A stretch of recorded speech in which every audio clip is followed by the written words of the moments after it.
Cipher کرتاس ری right novel باب 1 قسط number 1 Ahmad حسن نوری۔ کمرہ عدالت لوگوں کی ایک کثیر تعداد سے کھچا کھچ بھرا پڑا تھا۔ آج ایک بڑا فیصلہ سنایا جانا تھا۔ یہ شاید پاکستان کی تاریخ میں ہونے والا پہلا کیس تھا جس کا فیصلہ عدالت کی جانب سے جیسے ہتھیلی پر سرسوں جمائی کیا جا رہا تھا۔ اگر کہا جائے کہ grains book of world record میں اس کیس کا نام درج کروایا جائے تو قطعی غلط نہ ہوگا۔ کچھ ہی دیر میں اس ملزم کو پولیس کی ایک بھاری نفری میں گھیرے کمرہ عدالت میں لایا گیا۔ اسی کے ساتھ ہی جج صاحب کی آمد کی اطلاع بھی سامعین کی سماعت سے ٹکرائی، جسے سنتے وہ سب ادباً کھڑے ہو چکے تھے۔ نشست پر بیٹھنے کے کچھ ہی لمحوں بعد جج صاحب نے اپنا فیصلہ سنانا تھا۔ اگرچہ ملزم نے ابھی تک اپنا جرم قبول نہیں کیا تھا، مگر پھر بھی گویا اسی پر پورے شہر کی پولیس و نفری کو تعینات کر دیا گیا تھا، کیونکہ اس سے بڑا ملزم کوئی دوسرا نہ ہو۔ عدالت کی کارروائی شروع کی جائے۔ جج صاحب نے کرسی پر بیٹھتے ہوئے سب کو بیٹھنے کا اشارہ کرتے گویا ہوئے تھے۔ اس کیس کا فیصلہ سنانے کے بعد انہوں نے درجنوں کئی کیسز کی سماعت و فیصلہ سازی کرنا تھی۔ ملزم AH پر میرے کلائنٹ قاسم گوندل صاحب کے مواد کو ان کی مرضی کے بغیر کاپی کرنے اور نہ صرف کاپی کرنے کے بلکہ کہانی میں رد و بدل کرتے اپنے نام کے ساتھ لفظ کرنے کا الزام ہے۔ جب میرے موکل نے انہیں اپنا مواد واپس کرنے کی درخواست کی تو نہ صرف ملزم AH کی جانب سے انہیں دھمکیاں دی گئیں بلکہ میرے موکل پر انہوں نے جان لیوا حملہ بھی کروایا۔ اس حملے میں میرے موکل کو جانی و مالی شدید نقصان برداشت کرنا پڑا۔ میں محترم جج صاحب سے درخواست کروں گا وہ فیصلہ سنائیں۔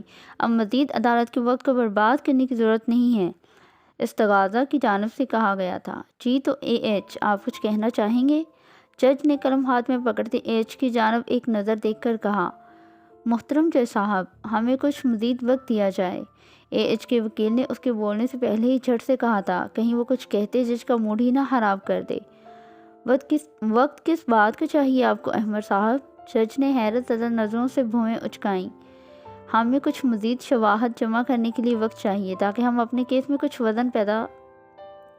آئی آبجیکشن مائی لارڈ، میرے قابل دوست پہلے ہی آنریبل عدالت کا خاصا وقت برباد کر چکے ہیں۔ میرا نہیں خیال کہ ہمیں مزید وقت عدالت کے قیمتی وقت کو برباد کرنا چاہیے۔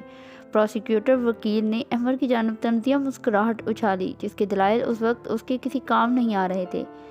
مسٹر احمد، تمام ثبوت موجود ہیں، گواہ بھی اپنے بیانات ریکارڈ کروا چکے ہیں، سب ثبوت آپ کے کلائنٹ کے خلاف ہیں، ایسے میں ہم مزید وقت کس لیے دیں؟ جج نے احمد کو دیکھتے سوال کیا، جس کے دلائل ختم ہوتے جا رہے تھے۔ مائی لارڈ، کیس میں اب بھی کچھ ایک چیزوں پر غور کرنے کی ضرورت ہے، جیسے کہ اگر یہ تحریر مسٹر قاسم صاحب کی ہے تو انہوں نے پہلے اپنے پیج پر یا کسی طرح اسے محفوظ کیوں نہ کیا؟ احمد نے دلیل دیتے جج کو قائل کرنے کی کوشش کی تھی۔ مائی لارڈ، اس پر میں آپ کو دوسری پیشی میں ہی رپورٹ دے چکا ہوں۔ وہ مواد میرے کلائنٹ کا ہے اور اس کے SSP میں نے آنریبل کورٹ میں جمع کروائے تھے۔ یہ مواد کے تاس ڈائجسٹ میں اشاعت کے لیے دیا گیا تھا، جہاں اس وقت مدیر کے فرائض مسٹر AH سر انجام دے رہے تھے۔ وہاں سے انہوں نے میرے کلائنٹ کے مواد پر کاپی رائٹ کلیم ہونے کے باوجود بھی اسے چوری کیا۔ جج کے بولنے سے پہلے ہی پروسیکیوٹر وکیل نے اپنی بات رکھتے اس کی بحث کو سرے سے ہی رد کر دیا تھا۔ وہ تمام ثبوت جعلی ہیں مائی لارڈ، میرا موکل بے گناہ ہے۔ پروسیکیوٹر نے دلائل میں مزید بہتر لاتے بحث کرنا چاہی۔ مسٹر احمد، آپ کے پاس جو ثبوت ہیں وہ آپ کے موکل مسٹر AH کو بے گناہ ثابت نہیں کر سکتے، اسی لیے عدالت تمام گواہوں اور ثبوتوں کو مد نظر رکھتے ہوئے ملزم AH پر فرد جرم عائد کرتے انہیں پھانسی کی سزا سناتی ہے۔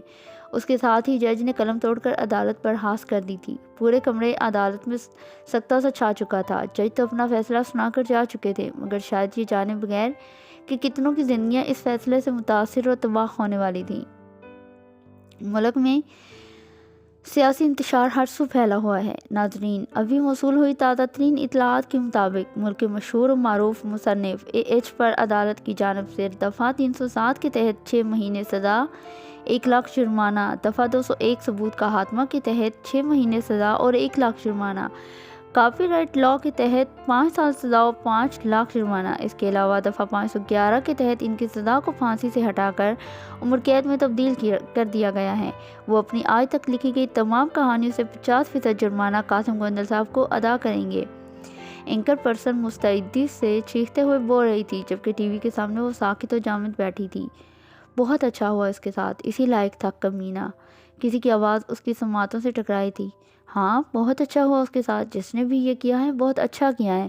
ہماری بیٹی کی زندگی برباد کر دی اس ایچ نے، اللہ ہی پوچھے اسے۔ ایک اور آواز اس کی سماعتوں سے ٹکرائی تھی، مگر وہ ساکت و جامد بیٹھی بس سوچ رہی تھی کہ اسے خوش ہونا چاہیے یا رونا چاہیے۔ جو بھی تھا وہ دشمن جان دل میں دھڑکن کی طرح دھڑکتا تھا۔ بیٹا اچھا ہوا اس کے ساتھ، وہ اسی لائق تھا، کسی نے اس کے پاس بیٹھتے ہوئے نرمی سے کہا، مگر وہ سن ہی کب اور کہاں رہی تھی۔ اس کے ذہن میں تو بس وہی باتیں گھوم رہی تھیں جو اینکر پرسن کی جانب سے مکمل جوش و خروش کے ساتھ مرچ مسالہ لگاتے بتائی گئی تھی۔ نہیں، کچھ نہیں کیا اس نے میرے ساتھ، وہ یکدم گویا ہوئی۔ مگر بیٹا وہ بہت برا، انہوں نے کچھ کہنا چاہا، مجھے کچھ کرنا ہوگا، میں ایسے نہیں چھوڑ سکتی اسے۔ اتنا کہتی وہ اٹھی تھی، اب اس کا رخ اپنے کمرے کی جانب تھا۔ وہ کیا کرنے والی تھی اور کیا رشتہ تھا اس کا مسٹر ایچ دی رائٹر سے؟ ایچ تھا کون اور کیوں اس کے خلاف اتنے مقدمات درج تھے؟ آخر کیا تھا اس شخص نے؟ پاکستان کے دارالحکومت اسلام آباد پر دسمبر کی ایک سرد رات نے اپنے پر پھیلائے پورے آکاش کو اپنی لپیٹ میں یوں لیا کہ ہر طرف تاریکی ہی تاریکی پھیلتی چلی گئی تھی۔ یہاں کے لوگ رات کو مٹر گشت کرتے، دن کی طرح انجوائے کرتے، مگر ان دنوں موسم کا بھی فیصلہ تھا کہ نہ جی، اب نہیں، اسلام آباد میں آج تک اتنی سردی نہیں پڑی تھی جتنی کہ اس سال پڑ رہی تھی۔ سردی سے بچنے کو لوگ اپنے بستروں میں سکڑے سمٹے بیٹھے اور لیٹے نیند کے مزے لے رہے تھے، مگر ایک ایسا وجود بھی تھا جو کہ سکون کو برباد کیے رات کی اس پہر محض اپنے ڈیسک کی بتی جلائے، کاغذ و قلم پر جھکا ان حماق سے لکھنے میں مصروف تھا۔ ایسا بھی کیا لکھ رہا تھا جسے سردی اور ضائع کی پرواہ کیے کرتاس پر بکھیرتا لفظوں سے کھیل رہا تھا؟ اتنی محبت تو نہیں تھی مجھے اس سے جتنی کہ وہ کرتی تھی۔ پین کو انگلیوں میں دبائے کسی گہری سوچ میں گم تھا۔ وہ کسی اور سے محبت کرتی تھی، کتنی عجیب تھی نا اس کی محبت، جو کہ کبھی اقرار کی منزل پر فائز نہیں ہو سکی۔ وہ ایک دفعہ پھر لکھتے لکھتے گویا ہوا۔ دور کہیں سے فجر کی اذان کی دل سوز آواز اس کی سماعتوں سے ٹکرائی، جو کہ شاید قریبی مسجد سے آ رہی تھی۔ وہ کاغذ و قلم کو ایک طرف رکھتا وضو کرنے کمرے سے اٹیچ باتھ روم میں جا گھسا۔ محبت بارش کی طرح ہوتی ہے، کچے مکانوں پر گرتی خاندانی عذاب، جبکہ پکی اینٹوں میں دبکے لوگوں کے لیے ایک خوبصورت احساس و منظر۔ اس کے لیے بھی محبت یہی احساس رکھتی تھی۔ کچی عمر میں بڑے پکے فیصلے کر گیا تھا، جس کا خسارہ اب تا دم حیات چلتے کسی روگ کی طرح بھگت رہا تھا۔ کون تھا یہ سائفر؟ کیا کہانی تھی اس کی؟ قلم کار تھا تو قلم کاری کیوں نہ کرتا؟ کیوں انجان منظور کو اپنا شعار بنائے ہوئے تھا؟ میں وسعتوں میں رہنے کا عادی نہیں، مجھے تنہائیوں میں رہنے کا شوق ہے۔ یہ ملال ہے جو لازوال ہے کہ تو اس سے دور رہنے کا شوق ہے۔ حسرت ہے کہ تنہا ہے، کہانی ہے کہ اختتام ہے۔ مجھے منزل کی تلاش ہے، مزید چلنا بھی محال ہے۔ احمد حسن نوری۔ ناول نگاری ایک فن ہے۔ آج کل تو وہ لوگ بھی لکھاری بنے ہوئے ہیں جنہیں اردو کے الف سے بھی آشنائی نہیں۔ مجھے سمجھ ہی نہیں آتی ایسے لوگوں کو لکھاری کہتا کون ہے؟ محترم، برائے کرم اپنی اردو پر توجہ دیں۔ وہ آن لائن آیا تو کسی نے اس کی پوسٹ پر کمنٹ کیا ہوا تھا۔ مسکراتے ہوئے اس کے کمنٹ کا جواب دینے لگا۔ کمنٹ لکھتے ہوئے اس کے چہرے پر ایک نرم مسکراہٹ رقصاں تھی، جو کہ کم ہی کسی کو دیکھنا نصیب ہوتی۔ کمنٹ کا جواب دینے کے بعد وہ باقی کمنٹس پڑھنے لگا، جو کہ زیادہ تو نہ تھے، مگر جتنے تھے اس کی تعریف یا تنقید میں ہی کیے گئے تھے۔ وہ دیکھ ہی رہا تھا کہ اس کی نظر ایک کمنٹ پر ٹھہر سی گئی تھی۔ سر، اپنا ان باکس چیک کیجئے۔ اسے کسی نے اس کا ان باکس چیک کرنے کے لیے کہا تھا۔ ان باکس چیک کروں؟ بڑبڑاتے ہوئے اس نے ان باکس اوپن کیا تو میسیج ریکویسٹ میں اسے ایک پیغام موصول ہوا۔ ایچ نے کچھ حیرت سے کھولا اور پڑھنے لگا۔ السلام علیکم سر، آپ پر لوگ اتنی تنقید کرتے ہیں پھر بھی آپ لکھتے ہیں، کبھی مایوس نہیں ہوئے آپ؟ میں جانتی ہوں کہ آپ جیسے بڑے لکھاری ہم جیسے کو جواب نہیں دیتے ہیں، لیکن پتہ نہیں کیا سوچ کر میں نے میسیج کر دیا۔ یہ شاید کوئی لڑکی تھی جو میسیج کرنے کی بات آف لائن ہو چکی تھی، کیونکہ آن لائن ہونے کی اطلاع دینے والا نشان خاموش تھا۔ وہ لڑکی میسیج کے ذریعے اپنے جذبات کا اظہار کر کے شاید اب پرسکون تھی، مگر ایچ کو سوچوں کے بھنور میں جھونک چکی تھی۔ وہ سوچ رہا تھا کہ اس لڑکی کو کیا جواب دے بھی یا نہیں۔ اگر نہیں دیتا تو اس کا تاثر اس لڑکی کے ذہن میں ایک مغرور مصنف کا پیدا ہوتا۔ بالآخر کچھ دیر کی شدید شش و پنج کے بعد وہ میسج ٹائپ کرنے لگا تھا۔ وعلیکم السلام، میں کسی اور کے بارے میں تو نہیں کہہ سکتا، مگر میں کوئی بڑا لکھاری نہیں اور میں اپنے دلی سکون کے لیے لکھتا ہوں۔ تنقید تو زندگی کا حصہ ہے۔ میرا ماننا ہے کہ تنقید میں ہی کہانی کا حسن پوشیدہ ہے، اور مجھے تعریف کرنے والوں سے زیادہ تنقید کرنے والے پسند ہیں۔ میسج ٹائپ کرتے وہ اب موبائل رکھ چکا تھا۔ سوشل میڈیا دیکھنے کا کوئی موڈ نہیں تھا۔ کچھ دیر بیٹھ کر بس وہ لکھنا چاہتا تھا۔ اسے بیٹھے بھی کچھ ہی دیر گزری تھی کہ اس کے موبائل کی اسکرین پر نوٹیفیکیشن نمودار ہوا، جو کہ ایج کے تحلیل میں خلل کا سبب بنا۔ موبائل چونکہ پاس ہی پڑا تھا، جس کی باعث وہ سمت متوجہ ہوا۔ ایج موبائل اٹھا کر اسکرین پر موصول ہونے والے پیغام پڑھنے لگا تھا۔ ایسا کیسے ہو سکتا ہے؟ میں نہیں مانتی کہ کسی لکھاری کو تعریف پسند نہ ہو، تنقید پسند ہو۔ وہ کوئی لڑکی ہی تھی، ایج کی بات سے اختلاف کرتے ہوئے کہنے لگی۔ وہ قدرے حیرت سے اس لڑکی کا جواب پڑھتے ٹائپ کرنے لگا۔ میں نے کب کہا کہ ایک لکھاری کو تعریف پسند نہیں ہوتی؟ ایسا کوئی لکھاری نہیں جسے تعریف پسند نہ ہو۔ جو ایسا کہتا ہے جھوٹ بولتا ہے۔ مجھے بھی تعریف پسند ہے۔ میں نے کہا کہ ہر تحریر کا حسن اس پر اٹھنے والی انگلیوں میں پوشیدہ ہے۔ اب کے جواب پہلے کی بنسبت وضاحتی انداز میں دیا گیا تھا، اور ساتھ ہی ایچ نے اسے جواب دیتے موبائل رکھ دیا اور دوبارہ سے چاند کی چاندنی کو دیکھتے ایک نظم قلم بند کرنے لگا۔ وہ کچھ دیر تنہائی میں بیٹھ کر اپنے قلم کی آواز سننا چاہتا تھا۔ تو میں ٹھیک تھی، کسی بھی لکھاری کو تنقید پسند نہیں ہوتی، آپ کو بھی نہیں ہے۔ وہ لڑکی شاید اپنی بات کی تائید میں خوش ہو چکی تھی، اس لیے دوبارہ سے میسج ٹائپ کرتی ایج کو ایک بار پھر اپنی جانب متوجہ کر چکی تھی، جس پر وہ کتاب کو بند کرتا موبائل کو ہاتھ میں پکڑے پوری توجہ اس لڑکی کی جانب مبذول کر چکا تھا۔ یہ ایک سرسری سا سوال نہ تھا، وہ شاید بحث کرنا چاہتی تھی، کم از کم ایج کو تو ایسا ہی لگا۔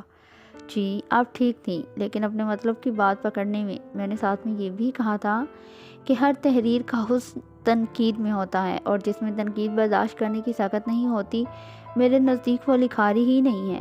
ایک لکھاری کے لیے تنقید اتنی ہی ضروری ہے جتنی ہر انسان کے لیے آکسیجن ہوتی ہے۔ ایچ نے تفصیلی میسج ٹائپ کرتے اس لڑکی سے کہا، اور اب وہ اس کے جواب کا انتظار کرنے لگا۔ لکھنے کا وقت تو ویسے بھی گزر چکا تھا، اور اب اس سے لکھا نہیں جانا تھا اور نہ ہی موڈ تھا۔ اب اتنی تنقید برداشت نہیں ہوتی سر، بہت تکلیف ہوتی ہے۔ یہ لوگ تنقید برائے اصلاح نہیں کرتے، لوگ تنقید برائے تحقیر کرتے ہیں۔ اس لڑکی نے لفظوں کی زبان بولتے دکھ سے ٹائپ کیا۔ اس کی کیفیت محسوس کرتا ایچ کچھ لمحے کے لیے ساکت سا ہوا۔ وہ اس کے لفظوں میں چھپا کر محسوس کرتا گہری سوچ میں گم ہو چکا تھا، لیکن اسے کھونا نہیں تھا، اسے جواب دینا تھا۔ لکھاری ہیں کیا آپ؟ اس کے سوال کو یکسر نظر انداز کرتے نیا سوال کیا گیا تھا۔ جی چھوٹی موٹی لکھاری ہوں میں۔ اس لڑکی کو اپنے سوال کا نظر انداز ہونا اچھا تو نہیں لگا تھا، لیکن پھر بھی اس کے سوال کا جواب دیتے ہوئے گویا ہوئی تھی۔ کچھ تو لوگ کہیں گے، لوگوں کا کام ہے کہنا۔ اب اگر لوگوں کی باتوں کو دل سے لگا لیں گے تو شاید ہمیں اپنی ذہانت کو بیچ دینا چاہیے۔ میں یہ نہیں کہوں گا کہ لوگوں کی تنقید سے مجھے برا نہیں لگتا، لیکن میں تحمل سے ان کی تنقید کا جواب دیتا ہوں۔ اگر آپ ایک لکھاری ہیں تو آپ میں برداشت کا مادہ کوٹ کوٹ کر بھرا ہونا چاہیے۔ لوگ تنقید بھی کریں گے، برا بھلا بھی کہیں گے، تنقید برائے اصلاح کے نام پر تنقید برائے تحقیر بھی کریں گے، جس کا آپ نے ہنس کر مقابلہ کرنا ہے۔ ایچ نے اس لڑکی کو وضاحت دیتے کہا۔ وہ کسی سے یوں بات نہیں کرتا تھا، حتیٰ کہ حمزہ سے بھی بہت کم بات ہوتی تھی۔ جانے کیوں وہ اس لڑکی سے بات کر رہا تھا، نہ صرف بات بلکہ بات بڑھا رہا تھا۔ آپ کا بہت بہت شکریہ، میں خیال رکھوں گی۔ کیا میں کبھی کبھی آپ سے بات کر لیا کروں؟ اگر آپ برا نہ مانے تو۔ میرا کوئی بھائی نہیں، میں اکثر مشکلات کا شکار ہو جاتی ہوں۔ میرے پاس کوئی ایسا نہیں ہوتا جس سے بات کر سکوں، جیسے اپنی مشکلات کا کوئی حل نکلوا سکوں۔ وہ لڑکی وضاحت دیتے کہنے لگی۔ جی آپ کر سکتی ہیں بات، میں بالکل بھی برا نہیں مانوں گا۔ ایچ نے خوش دلی سے کہتے میلوں دور موجود لڑکی کا سیر و خون بڑھا دیا تھا۔ بہت شکریہ آپ کا، جزاک اللہ۔ ایچ نے اختتامی کلمات سے رابطہ منقطع کیا اور مسکرا کر سر جھٹکتے اپنے پاس پڑی کتاب کو اٹھا کر پڑھنے لگا، کیونکہ اب ویسے بھی لکھنے سے تو رہا، کیوں نہ مطالعہ سے ہی وقت گزاری کی جائے۔ لوگوں کی اولاد ڈاکٹر ہوتی ہے، انجینئر ہوتی ہے، پائلٹ ہوتی ہے، میری اولاد جہاز ہے۔ وہ بڑبڑاتے ہوئے سیڑھیاں چڑھ رہی تھی۔ یہ تو ان کا روز کا معمول تھا۔ ان کی فارغ اولاد بقول سلمیٰ بیگم کی سارا دن ہی بستر توڑتی رہتی تھی، اٹھ جاؤ نالائق عورت، سورج طلوع ہو چکا ہے بلکہ سر پر آن پہنچا ہے۔ اس کے سر سے کمبل کھینچتے ہوئے سلمیٰ بیگم نے اپنا ہمیشہ والا ڈائیلاگ دہرایا، جبکہ مقابل کے وجود میں کوئی جنبش نہیں ہوئی تھی۔ وہ اسی پوزیشن میں لیٹی رہی جو کہ سلمیٰ بیگم کو تپانے کے لیے کافی تھا۔ تم اٹھ رہی ہو ارسلہ یا میں جوتا اتاروں؟ سلمیٰ بیگم نے غصے سے تپتے چہرے کے ساتھ ایک آخری کوشش کرتے اپنی بیٹی کو جگانا چاہا، جو کہ گویا مردوں سے شرط لگا کر سوتی تھی۔